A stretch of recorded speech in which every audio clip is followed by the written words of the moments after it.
சுற்றுச்சூழல் நல்லா இருந்தா நம்ம ஆரோக்கியமா இருக்கும். நீ உட்கார்ந்து இடத்துல சுத்தம் பண்ணிட்டு உட்காருனாலே சுற்றுச்சூழலை நம்ம மையமா வச்சுதான் நம்ம பேசிட்டு போறோம். எப்பொழுதுமே நீ கிளாஸ் ரூம் வந்தோட நீ உட்கார அந்த பெஞ்சுக்குள்ள ஒரு குச்சி வச்சு தட்டிட்டு தான் நீ உட்காரும். ஏன்னா அது நீ போன பிறகு வேற ஏதாவது ஒரு ஜீவன் உட்காந்துருக்கும். அதுக்காக கூட இப்ப நம்ம பள்ளி ஏற்கனவே நம்ம பசுமை பள்ளி விருது வாங்கியிருக்கோம். அடுத்து மச்சப்பை விருது வாங்கியிருக்கோம். மச்சப்பை விருதுனா என்ன தெரியுமா? இங்க நெகிழி பேப்பர் பயன்படுத்தக்கூடாது என்பதற்காக பயன்படுத்தல, அதற்கு சிறந்த பள்ளி அப்படின்னு சொல்லி தமிழ்நாடு அளவுல நம்ம மச்சப்பை விருது வாங்கியிருக்கோம். மச்சப்பை கொடுக்கலாம், துணிப்பை கொடுக்கலாம். அது மாதிரிதான் நம்ம கடைபிடிச்சிட்டு இருந்தோம். இப்ப 6th 7th பிள்ளைங்க அது மாதிரி தெரியாது. நம்ம ஸ்கூல் மச்சப்பை விருது வாங்கியிருக்கிறது உங்களுக்கு தெரியாது. அதனால உங்களுக்கு நாங்கள் தெரியப்படுறோம்.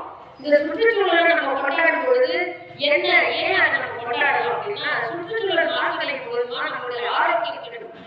அதுலயும் ஒரு ஸ்மெல்லு, ஒரு புகை, ஒரு மாதிரியான நாற்றங்களான ஒரு இடத்துல நம்ம வாழ்ந்தோம்னாக்க அந்த கழிவுகளுடைய ஸ்மெல் எல்லாம் நம்ம உடம்புல சேர்ந்து நம்ம உடம்பே நச்சுத்தன்மையாகி சீக்கிரம் வாழ்நாள் குறைவு ஏற்படும், நம்மளுடைய ஆயுள் காலம் குறையும் அப்படிங்கிறத.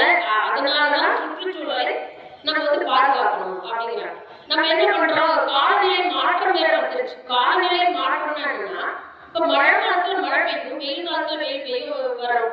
இதுதான் காலநிலை. அது மாற்றம் ஏன் மாறுதுன்னா, ஓரளவுக்கு தான் காலநிலை நல்லா இருக்கும். அதாவது வெயில்னா வெயில் ஓவரா அடிக்குது, அதான் மழை பெய்யுதா ஓவரா மழை பெய்யும், ரொம்ப மழை பெய்யும், அழியிற அளவுக்கு பண்ணும்.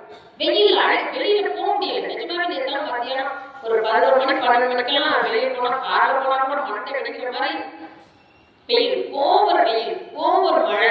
இதெல்லாம் ஏன் ஏற்படுதுன்னா, நம்ம சுற்றுச்சூழலை மாசடைய செய்துட்டோம். மரங்கள் நிறைய வைக்கல.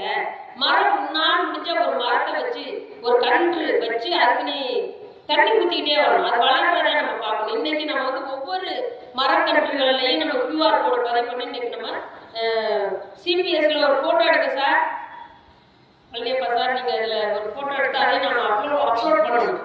அந்த மாதிரி நம்ம டெய்லி நம்ம எப்படி நம்ம செயல்படுறோம் அப்படிங்கிறத பாக்குறீங்க.